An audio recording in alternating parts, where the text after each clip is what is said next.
never looked at it. Thank you very much. We will now move on to, this is agenda item now 68 in resolutions. And Resolution R44-2013, discussion for possible action regarding a resolution committing the city to increasing access to healthy foods and adopting a food access policy and planning guide. This is in regard to all wards, and I just want to read the names of the cards we have. Robert Andrew, Tasha Heath, Melissa Letourneau. Those are the ones that I have. So good morning, and Mr. Fagg, good morning. Good morning. Flynn Fagg, Director, Department of Planning. I have with me here today Deborah Williams, who is the manager of, and I have to read this, Chronic Disease Prevention and Health Promotion with the Southern Nevada Health District. I always get Deb's title wrong. I usually just call her the manager of chronic stuff. And anyway, wanted to make sure that I had that correct. The reason that we are here before you today is in March of 2012, City Council adopted their strategic priorities. One of those strategic priorities was to, under the title of Safe and Healthy City, is to expand access to healthy food. And so what we are doing is we, as the Department of Planning, are bringing forth a resolution and a food access policy guide as a means to implement that priority. Our basis for doing that is looking at what other cities have done in the U.S. relative to having a safe and healthy city. And so that's the basis of our research. What I'd like to do is turn it over to Deborah for just a couple of minutes to talk about our health situation here in Southern Nevada. 5 to 9 servings of fruits and vegetables a day. Unfortunately, only 6.2% of our Clark County School District youth reported consuming that many servings of fruits and vegetables per day. So we know that in addition to educating students about the importance of eating, making healthy choices, we need to assure that fresh fruits and vegetables are readily accessible and affordable for those students. And so basically, I commend Flynn and his staff for coming before you today with their concept to do just that, to increase access to fresh fruits and vegetables and other healthy foods. Thank you. Thank you. Thank you, Deb. Thank you, Debbie. Let me move on to the actual resolution and the policy guide that you have in your packets before you. There are essentially 4 purposes that we have here. Number 1 is to identify food deserts. And food deserts, specifically as we talk about in the Food Access Policy Guide, are areas that do not have access to healthy foods. Secondly, to encourage grocery stores in underserved areas.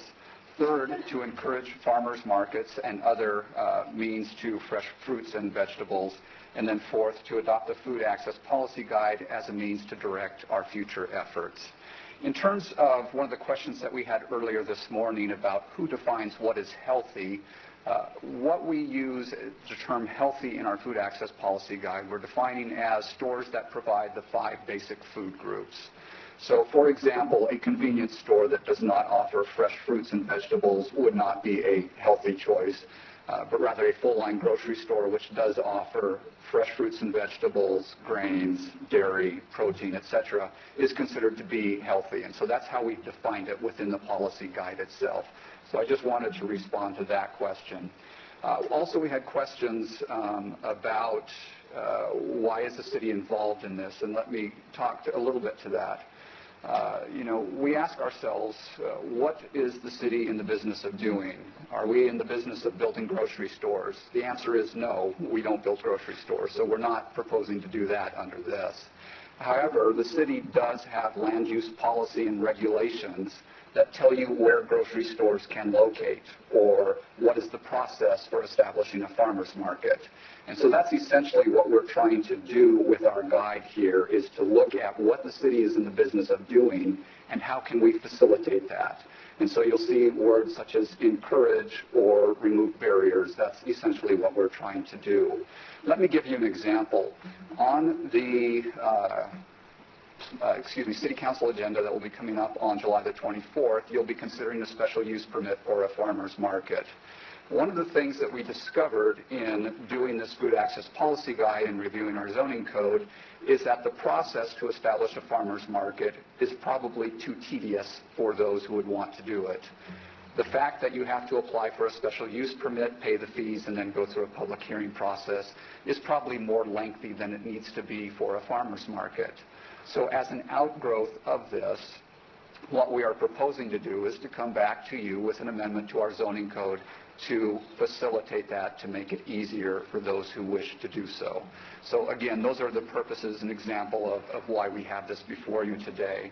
Also, as part of the food access policy guide, we defined to have a low ownership of vehicles, so that means that they must walk rather than drive into the store. And then secondly, looking at the economic status of the residents within those areas. And so that's how we've defined a food desert. I have maps in the food access policy about this proposal. Start down here, Councilman Ross. Thank you, Mayor. So, Mr. Fagg, we're not trying to take over the world with this resolution, and I want everyone to understand what a resolution is. It's an idea on a piece of paper is what it is, and it guides the government or a body in direction that we'd like to go for the sustainability of our city and our residents. So I just want to make that clear from all the comments from this morning's public comment period, Mayor, that I just need people to understand what we're trying to accomplish here. Thank you, Councilman Councilman Beers. Thanks, Your Honor. I'll be voting against this proposal. On page 2, lines 25, 26, it says that we're going to consider implementing zoning restrictions on unhealthy food retail outlets. And the problem I have with this is it's tough when you combine politics and food. I bet Turks believe that baklava is unhealthy food. I'm just guessing. But on a more realistic and perhaps even closer to home basis, the food pyramid with which I was raised, most people my age were raised, is now widely considered to not be very smart. In fact, it was replaced by the federal government 2 years ago because it didn't work. Under it, you could do 3 glasses of whole milk and a hamburger a day, and heart attack people say that's a recipe for a heart attack. So. Federal government has significantly and does on an ongoing basis. This is science. It's theories. You design tests to test the theories. You revise your theories and your tests as you go. And out of that, we've learned that 3 glasses of whole milk and a hamburger a day is probably not a healthy diet, even though we were assured just 30 years ago that it was. So I think it's probably wiser to leave the decision on what constitutes healthy food, which, by the way, in my opinion, comes much more down to quantity rather than quantity, to people who are going to eat it. Thank you. Mayor Pro Tem? Thank you, Mayor. I mean, what you both said is really important stuff. I mean, it's great information. You're trying to make people healthier.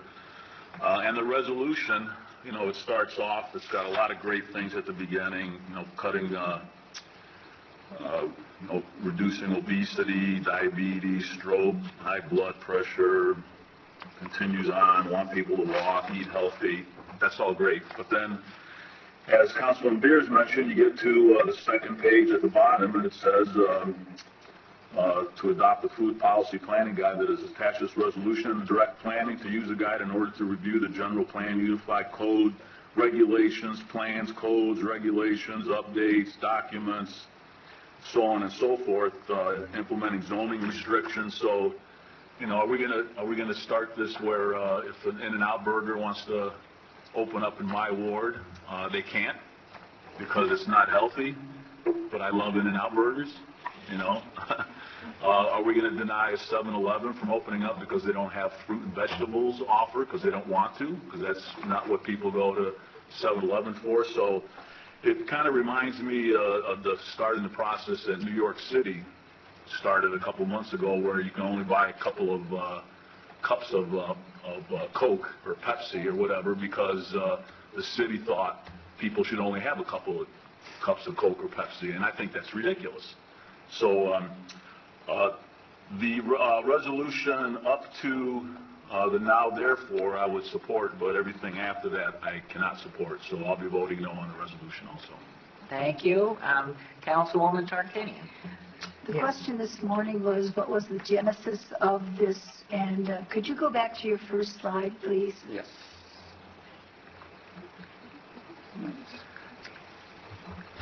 Okay, go to the next slide where it shows, where's the slide that shows what we said was a goal of the city? Oh, here. Wait a minute, didn't you have something that we were promoting good health? Is this what it was? This is Okay. the To slide. expand access to healthy, affordable food by prioritizing grocery stores. Became aware of it a few days ago. But I think that it says an awful lot about what we can do, and then it hurts a little bit here at the end, where it imposes governmental restrictions on outlets. In other words, I like it all the way up through the first three whereases, to commit, to direct, to pledge, and so on. But when you get to 4 on page 2, and you start to talk about try to increase, in other words, make it easy to get to healthy food, but decrease access to unhealthy food retail outlets. Now you've opened up a real Pandora's box, because now you're going to make us, the council, the wise men and women of dietary consumption. And there we run the risk, because what will happen is these will come to us in the form of appeals. You turn down a McDonald's or something somewhere, and they're going to appeal to us, because that's probably unhealthy. And I like to visit there every now and then, but hey, let's face it, it's full of fat. So all of these things put pressure on the council that isn't unnecessary. I think that 98% of this resolution is good, because it talks about enabling and making it easier to have community gardens, farmers markets, reduce transportation barriers to these kinds of things. My guess is, if Let's hold comments from the floor. understand we don't interrupt or be rude to any of the people that are testifying, he would expect the same treatment. The point is, Your Honor, it's a good resolution, except where you start to get into the verbs of discourage and deny access or reduce access, because that quickly becomes something that gets out of control. Would you be willing to phrase it in such a fashion that we can amend it? Absolutely. Madam Mayor, if I might respond to Councilman Yes, please. Coffin, I think staff would certainly be supportive of the amendment that he has proposed, which would be to essentially eliminate section 4, starting on line 19 of page 2. We can go ahead and eliminate that entire section, and I think we still accomplish the city's goals. So we would be happy to accept an amendment to that resolution that really reflects the direction of City Council. Makes sense to me. I don't know if there's other people opposed, so.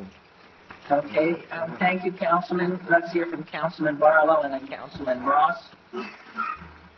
I totally, thank you, Mayor. I totally understand and support the bill before us today, specifically as we talk about a healthy community and doing everything that we can to support our young children as well as our adults in the community from a health and safety standpoint. I know firsthand, having represented a ward that went 4.5 years without a grocery store. And it was this city council that stepped in from a health and safety standpoint, identifying the need for a grocery store for the residents in which live in our city. And in 2008, we were able to bring on Philo Market. Shortly thereafter, we were able to work with a developer to bring in Dollar General, which just opened its doors, the grand opening this past March. And in addition to that, Jimmy's Market, as well as the family food market that is in the geographic area as well. So I understand the process of making sure that there are foods, and specifically fruits and vegetables, that are available to the inner city families so that they may have healthy choice options. Now, from an economic development standpoint and a revitalization standpoint, there are access points for bringing in businesses, food eateries, that fit the location in which they come into, whether it be fast foods, because a lot of the fast foods today come with revised menus because they see